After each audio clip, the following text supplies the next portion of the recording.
साथियों के साथ में मैं ऋषि पांडे आपका अपने चैनल में स्वागत करता हूं। साथियों कैसे आप सभी, उम्मीद है आप सभी बहुत अच्छे होंगे, शानदार होंगे, जिंदाबाद होंगे, जबरदस्त होंगे। प्यारे साथियों, पिछले लेक्चर में मैं लिब्रे ऑफिस कैल्क के बारे में साधारण डिफिनीशन यानी लिब्रे ऑफिस कैल्क क्या होता है, कैल्क में हम किस प्रकार से आप काम करते हैं, किस प्रकार से हमारा शीट होता है, ठीक है, सेल किसे कहते हैं, यानी लिब्रे ऑफिस कैल्क किस पे डिपेंड होता है, इसके बारे में पिछले लेक्चर में मैंने बात कर लिया था। प्यारे साथियों, ये जो हमारे वीडियो लेक्चर है ये उन बच्चों के लिए ज्यादा इंपॉर्टेंट है जो खासकर आपके कंप्यूटर के कोर्स करते हैं, जैसे triple C, DC, O level, ADC etcetera, ठीक है। तो पिछले लेक्चर में मैं लिब्रे ऑफिस कैल्क के बारे में बताया था कि लिब्रे ऑफिस कैल्क क्या है। जो भी बच्चे वो वीडियो नहीं देखे हैं वो जाकर उड़ान बैच के माध्यम से आप उस वीडियो को देख सकते हैं। प्लेलिस्ट में वो वीडियो का जो भी आपका प्लेलिस्ट है वो बना हुआ है, ठीक है मेरे साथियों। तो आज हम चर्चा करेंगे लिब्रे ऑफिस कैल्क, और कैल्क में जो आपके फंक्शन और फार्मूले होते हैं उसके बारे में हम चर्चा करेंगे, ठीक है मेरे साथियों। तो चलिए स्टार्ट करते हैं। तो कैल्क हो गया चाहे एक्सेल हो गया, कैल्क और एक्सेल दोनों सेम काम करते हैं, यानी जो काम एक्सेल हमारा करता है वही काम हमारा कैल्क करता है, ठीक है। यानी जो सीट पे हमारा एक्सेल काम करता है वही काम हमारा लिब्रे ऑफिस कैल्क करता है, ठीक है मेरे साथियों। यानी जैसे हम उसमें क्या क्या बनाते हैं, तो उसमें हम जैसे मान लीजिए सैलरी रिपोर्ट बनाना हो, अटेंडेंस रिपोर्ट बनाना हो, बिल रिपोर्ट बनाना हो, ठीक है, या जो सारे आपके रिपोर्ट्स होते हैं, ठीक है, वो रिपोर्ट्स किसके माध्यम से बनते हैं, आपके लिब्रे ऑफिस कैल्क या एक्सेल के माध्यम से बनते हैं। अच्छा, अगर आपको साधारण सा डॉक्यूमेंट बनाना हो तो किसके माध्यम से बनाओगे, तो वो आपके एमएस वर्ड या फिर आपके लिब्रे की बात करें तो लिब्रे ऑफिस राइटर के थ्रू बनाए जाते हैं, ठीक है। अच्छा, लिब्रे क्या है, तो लिब्रे एक प्रकार का एक ऐसा सॉफ्टवेयर होता है जो फ्री होता है, यानी इसे हम ओपन सोर्स एप्लीकेशन सॉफ्टवेयर कहते हैं, ठीक है। लिब्रे में 3 प्रकार के एप्लीकेशन होते हैं, जिसमें पहला है राइटर, दूसरा कैल्क, तीसरा इम्प्रेस। तो राइटर मैंने बच्चों खत्म कर दिया है, वो जाकर आप वीडियो में आप प्लेलिस्ट के माध्यम से, उड़ान बैच के माध्यम से देख सकते हैं। अब हम चलते हैं भैया अपने फार्मूले और फंक्शन के बारे में आपको समझाएंगे। तो पहला जो आपका फार्मूला है वो मैथ फंक्शन है। क्या फंक्शन है?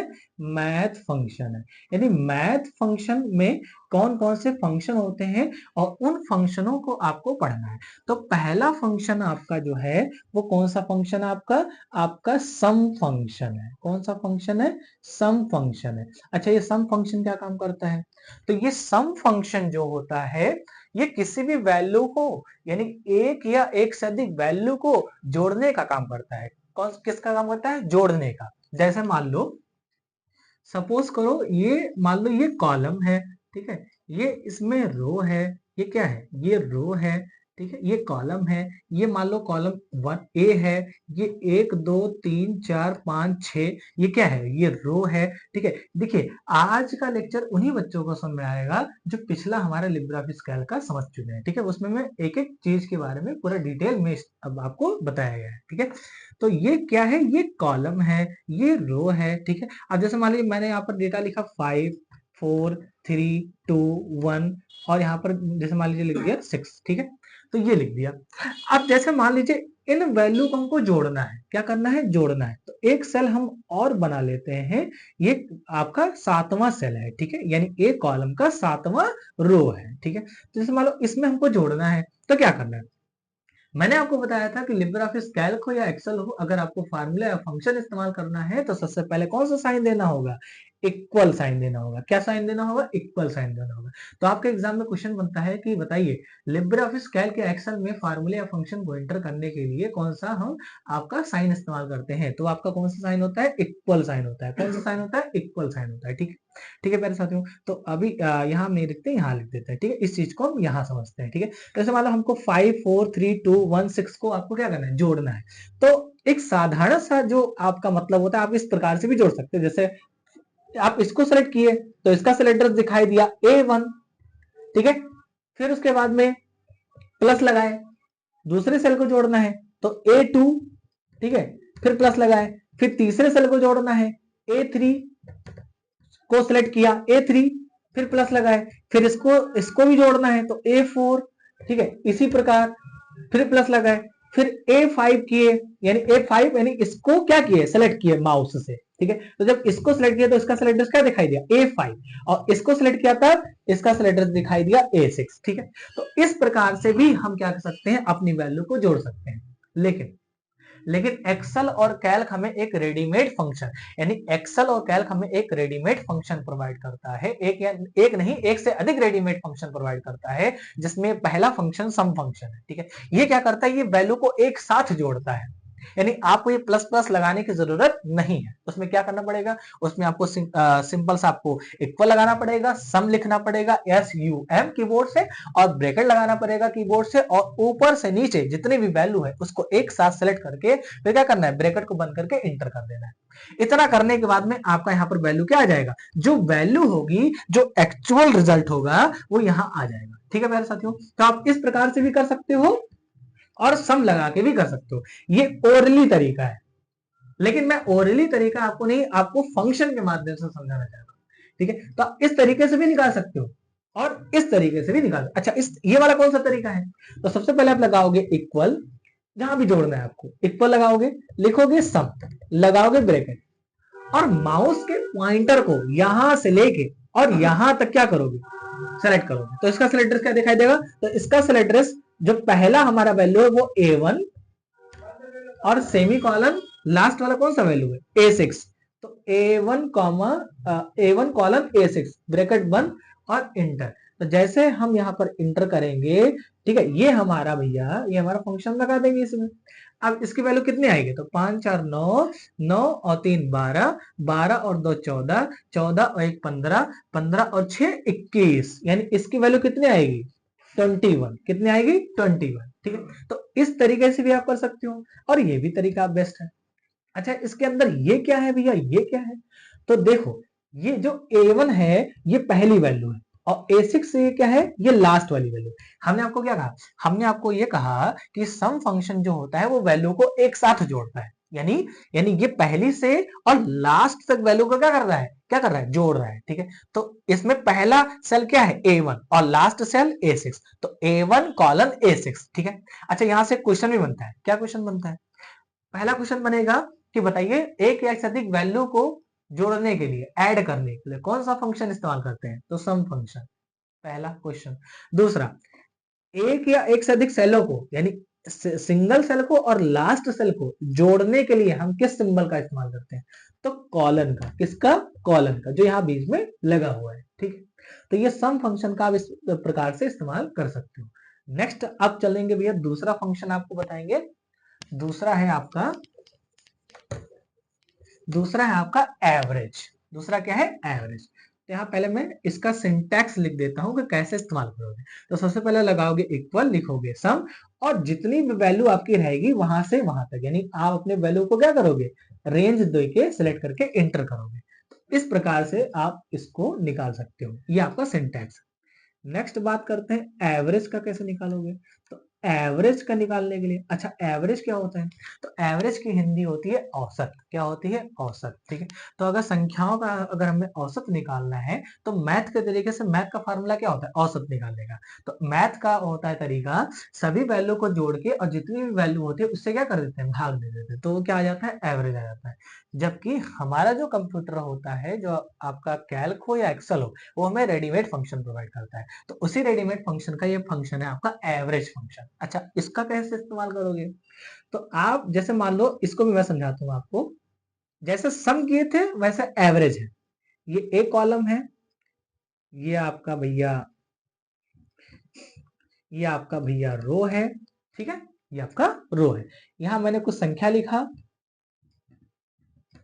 ठीक है, 1 2 3 4 से लेकर 5 तक, ये कुछ संख्या लिखा। अब इन संख्याओं को हमको एवरेज निकालना है, तो क्या करेंगे, तो लास्ट वाला जो भी सेल होगा उसमें हम फार्मूला अप्लाई करेंगे, ठीक है। क्या करेंगे, सबसे पहले इक्वल लगाएंगे, ये चीज मैं यहाँ समझा रहा हूँ, ठीक है। ये ना समझना, ये जो आपका बॉक्स है, ये मैं यहाँ पर समझा रहा हूँ क्योंकि ये बॉक्स थोड़ा सा छोटा है, ठीक है, यहाँ मैं समझा रहा हूँ आपको। तो क्या करोगे भैया, सबसे पहले इक्वल लगाओगे, लिखोगे एवरेज, लगाओगे ब्रैकेट, ठीक है, और इसके बाद में यहां से लेके और यहां तक वैल्यू को क्या करोगे, सिलेक्ट करोगे माउस से, यानी इसका सिलेक्टर्स क्या दिखाई देगा, A1 से A5, A1 से A5, क्यों, क्योंकि A कॉलम है और 1 2 3 4 5 5 रो है, ठीक है, 5 रो है, ठीक है, 5 तक रो है, ठीक है। तो पहला सेल क्या है A1 कॉलम, लास्ट सेल क्या है A5, ठीक है।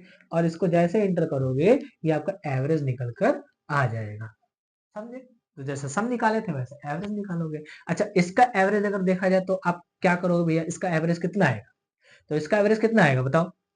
तो 5 4 9 3 12, 12 2 14 और 1 15, ठीक है। यानी टोटल इसका सम किया तो कितना है 15 है, लेकिन इसकी वैल्यू कितनी है, यानी कुल कितनी वैल्यू है 1 2 3 4 5, यानी 5 वैल्यू है, ठीक है। अब इसको क्या करेंगे, ठीक है, डिवाइड करेंगे। तो 5 3 15, यानी 3 वो मेरी एक्चुअल वैल्यू है जो मेरा औसत निकल कर आ रहा है। यानी इन संख्याओं का औसत कितना आएगा, इसका आंसर आएगा 3। कितना आएगा 3 आएगा, समझे। तो इस तरीके से भी आप निकाल सकते हो, ठीक है, ओरली तरीके से। अच्छा, ओरली तरीके से कैसे निकालोगे, ठीक है, तो आप इन संख्याओं को पहले जोड़ोगे और जितनी संख्या है उससे क्या करोगे भाग दोगे, ठीक है। यानी सबसे पहले लगाओगे इक्वल और इन संख्याओं को जोड़ने पर आया वैल्यू 15, भाग का चिन्ह लगाओ और टोटल संख्या कितनी है 5। अब जैसे इसको इंटर करोगे इसकी वैल्यू कितनी आएगी 3 आएगी, समझे, ठीक है। यानी 5 का नंबर 5 5 3 15, ठीक है। तो ये निकल कर आ गया आपका एवरेज, ठीक है। तो ये दूसरा फंक्शन है, दिस इज मोस्ट इंपॉर्टेंट, ठीक है। तो एवरेज हो गया, सम हो गया, ठीक है, ये दो फंक्शन आपके हो गए। अब चलते हैं अपने नेक्स्ट फंक्शन पे, ठीक है। एवरेज हो गया और सम हो गया। अब चलते हैं आपके स्टैटिकल फंक्शन, ठीक है। मैथ फंक्शन हो गया, अब चलते हैं अपने स्टैटिकल फंक्शन पे, ठीक है। स्टैटिकल दूसरा है आपका स्टैटिकल फंक्शन, दूसरा फंक्शन आपका स्टैटिकल फंक्शन। स्टैटिकल फंक्शन क्या है, तो स्टैटिकल फंक्शन वे फंक्शन होते हैं जिसका मान नियत होता है, यानी निश्चित होता है, ठीक है। यानी जो वैल्यू निश्चित है वही आएगा, ठीक है। चलिए, तो पहला इसमें पहला फंक्शन है काउंट फंक्शन। कौन सा फंक्शन, काउंट फंक्शन। ये काउंट क्या है, ये काउंट, ये काउंट क्या है और काउंट ए क्या है, और अगला है काउंट ब्लैंक, ये समझो, ठीक है। काउंट, काउंट ए और काउंट ब्लैंक, ठीक है। ये तीनों समझ लो आप कैसे। जैसे मान लो ये सपोज करो ये मैंने बनाया एक कॉलम और मैंने यहां पर मैंने रो खींच दिया 1 2 3 4 5 6। काउंट का काम होता है, काउंट का काम होता है ये सिर्फ नंबर को काउंट करता है। किसको काउंट करता है, नंबर को, ठीक है। और काउंट ए जो होता है वो नंबर के साथ साथ अल्फाबेट को भी काउंट करता है। ये नंबर को काउंट करता है और ये नंबर के साथ साथ अल्फाबेट को भी काउंट करता है। जैसे जैसे मान लो मैंने लिखा यहाँ पे 2 3 4 5 6 7, ये लिखा। अब हमको ये देखना, जैसे मान लो ये आप जानते हो कि ये 1 2 3 4 5 6, यानी ये 6 संख्याएं हैं, आप जानते हो।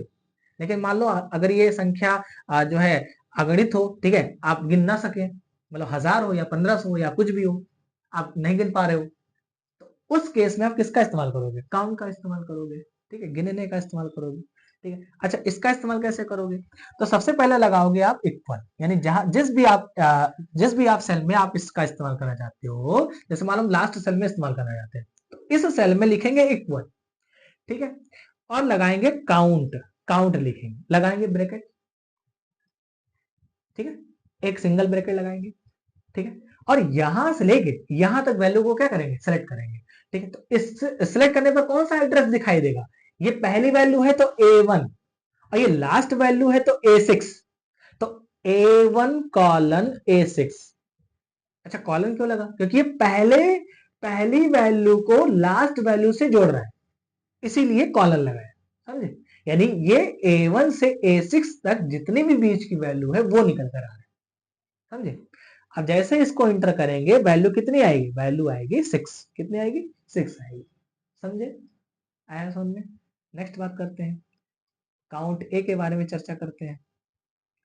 जैसे मान लो यहां मैंने लिखा राम, यहां मैंने लिखा शिवम, यहां मैंने लिखा राजा, यहां मैंने लिखा राहुल, यहां मैंने लिखा ऋषु और यहां मैंने लिखा यहाँ मैंने लिखा मान लो आंचल, ठीक है, ये मैंने लिखा मान लो, ये मैंने लिखा राम लिखा, शिवम लिखा, राजा लिखा, राहुल लिखा, ऋषु लिखा और आंचल लिखा, ठीक है।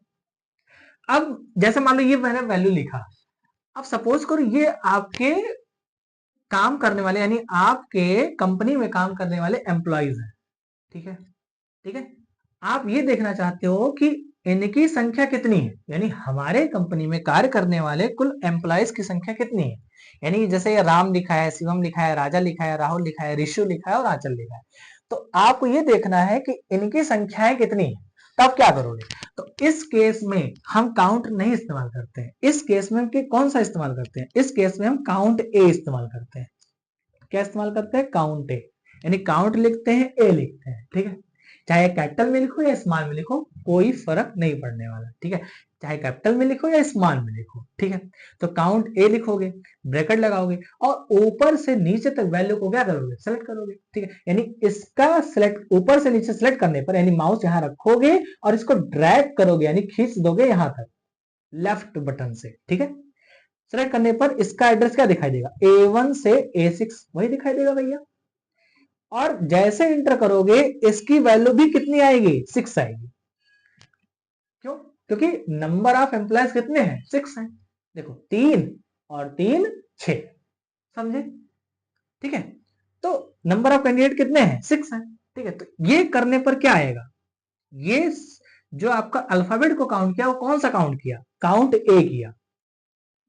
अच्छा, यहां पर एक क्वेश्चन बनता है कि बताइए निम्न में से कौन सा फंक्शन ऐसा फंक्शन होता है जो सिर्फ नंबर को काउंट करता है। तो उस केस में आप क्या लगाओगे, काउंट लगाओगे। अगर आपसे कोई पूछे कि नंबर के साथ साथ अल्फाबेट को भी कौन काउंट करता है, यानी नंबर के साथ साथ अल्फाबेट को भी कौन काउंट करता है, तो वो होता है आपका काउंट ए, समझे, यानी ये अल्फाबेट के साथ साथ नंबर को भी काउंट करता है। अब नेक्स्ट बात करते हैं काउंट ब्लैंक क्या है। तो काउंट ब्लैंक जो होता है ना वो खाली स्थान को काउंट करता है। जो आपका ये होता है, जो आपका खाली स्थान होता है उसको काउंट करता है, समझे। जैसे मान लो यहां मैंने लिख दिया ऋषु और इसको हटा दिया, और ये मान लो ये मैंने हटा दिया कुछ, यहाँ शिवम को भी हटा दिया। अब आपको ये देखना है कि इन कॉलम में नंबर ऑफ ब्लैंक्स कितने हैं, यानी खाली स्थान कितने हैं। तो ये हमारे सीट में जो सेल होता है वो खाली स्थान को काउंट करता है। कौन सा भैया, तो काउंट ब्लैंक, ठीक है। तो काउंट ब्लैंक का इस्तेमाल कैसे करोगे, इक्वल लगाओगे, लिखोगे count blank, count blank, count blank, सी नहीं रहेगा यहाँ पे, काउंट ब्लैंक ब्रैकेट, ठीक है, ब्रैकेट, और यहां से लेके यहां तक सेलेक्ट करोगे, यानी पहला सेल क्या है A1 और लास्ट सेल क्या है A6, ब्रैकेट बंद, एंटर।